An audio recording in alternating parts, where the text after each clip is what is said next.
लगाना छटक सब जेला हो जेला हो। Music by Anand Ashwani. Mike दर्शन करे लगी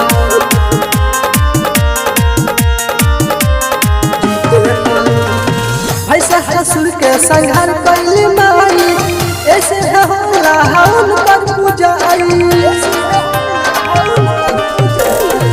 ऐसे ससुर के संघर कैली माई ऐसे होला हवन कर पूजा सपन के दिन अखिया खुले हो फूल पान छलक सब पूजेला हो माई के दर्शन करेला धीरे जुटेला हो फूल पान छलक सब पूजेला हो माई के दर्शन करेला धीरे जुटेला हो फूल पान छलक सब पूजेला हो पूजेला हो। Music by Anand Ashwani.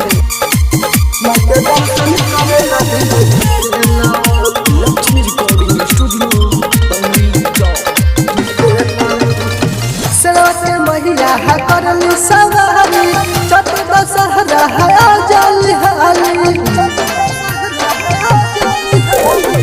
सरवते महिला है करली सवारी चतुर्दशहरा है आजली हाली के दर्शन तक सब झूमेला हो फूल पान छलक सब पूजेला हो माई के दर्शन करेला धीरे जुटेला हो फूल पान छलक सब झूमेला हो माई के दर्शन करेला धीरे जुटेला हो फूल पान छलक सब पूजेला हो पूजेला हो।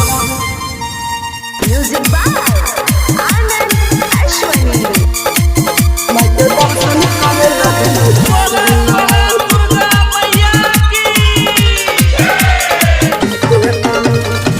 अनिता यश खौर माई के पुजरिया हंस चढ़ल हलल के चुनरिया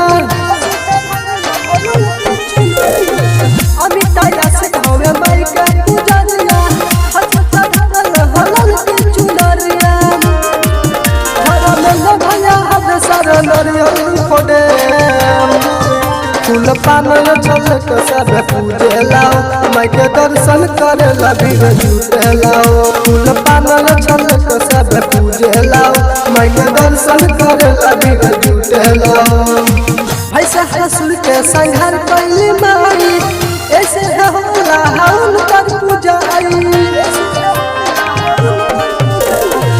ऐसे ससुर के संघर कैली माई ऐसे होला हवन कर पूजा सपन के दिन अखिया खुलेला हो फूल पान छलक सब पूजेला हो माई के दर्शन करेला धीरे जुटेला हो फूल पान छलक सब पूजेला हो माई के दर्शन करेला धीरे जुटेला हो।